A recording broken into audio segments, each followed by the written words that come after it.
Welcome back to Twinkle Hype, the place where we break down stories that everyone will be talking about tomorrow. Today we're diving into one of the biggest financial moves in pop history, how Taylor Swift spent her ERAS tour money in a way that shocked the world. We're talking billions of dollars, industry-changing decisions, and a moment that defines her career. The ERAS tour wasn't just a concert, it was a global event that made history. And now we know what she spent that money on.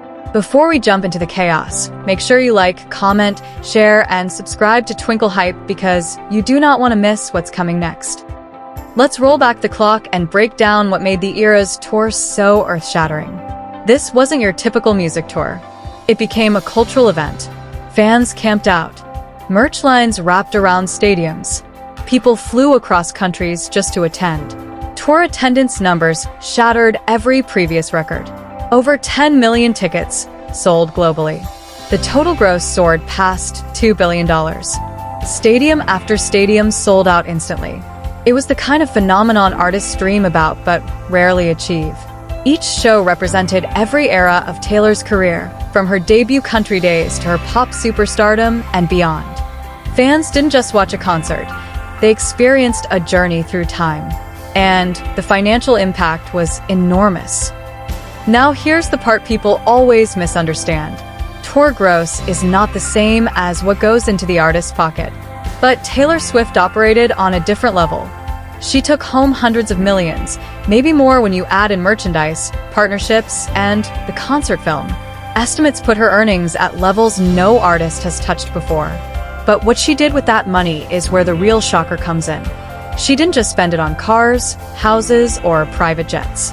She used the money for something she had been fighting for years to achieve. And if you know Taylor's history, you already know where this is going. The Music Masters. If you're not deep into the music industry, here's the quick version. The masters are the original recordings of an artist's songs. Whoever owns the masters controls how the music is used and who gets paid. Taylor didn't own her masters for her first 6 albums. Back in 2019, the ownership of her catalog was sold without her having the chance to buy it herself. She spoke out publicly. Fans were outraged. The situation created a massive wave of backlash and became one of the biggest controversies of her career. She tried to negotiate, but the rights were passed around again. So she did what everyone now remembers. She began re-recording her albums to create new masters she could fully own. Still, the original masters remained out of her hands. Until now. Taylor opened up about how she spent her ERAS tour money during a Stephen Colbert interview. She said that because of the massive success of the tour and the support of her fans, she finally had the opportunity to purchase her music masters outright. No conditions. No limitations.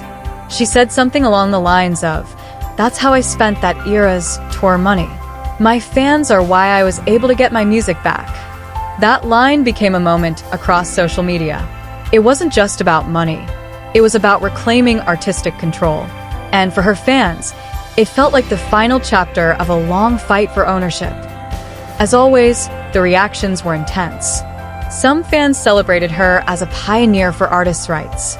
They praised her for taking control and setting an example for future musicians. Others questioned whether the tour was partly designed to finance this purchase. Some said the money could have gone to charity instead. Some didn't care at all and just wanted more music. The divide was loud, but it kept the conversation going. That's what happens when the biggest pop star in the world makes a move that affects not only her career, but the entire music industry. What a lot of people don't talk about is the fact that Taylor didn't just spend the money on herself. Reports showed she gave nearly $200 million in bonuses to her tour crew. Everyone from dancers to drivers to audio engineers got a financial thank you from her. She spent weeks handwriting notes to crew members. It was a gesture people in the industry still talk about, and it added a whole extra layer to the narrative. She wasn't just reclaiming her music. She was giving back to the people who helped her make the tour the massive success that it became. So, what does all of this mean for the future of music? It means artists now have a blueprint. It means fans can directly empower a performer, not just culturally, but financially. It means musicians may push harder than ever for ownership rights. It means the ERAS tour wasn't just a historical moment in entertainment. It reshaped the business behind the scenes. Whether people like Taylor Swift or not, the move she made will influence industry conversations for years to come. Now it's time for you to weigh in. Was this a genius move? Was it simply smart business? Should more artists follow her lead? Tell us in the comments. Like the video, share it with someone who needs to hear the story, and subscribe to Twinkle Hype for more celebrity deep dives. Until next time, stay hyped.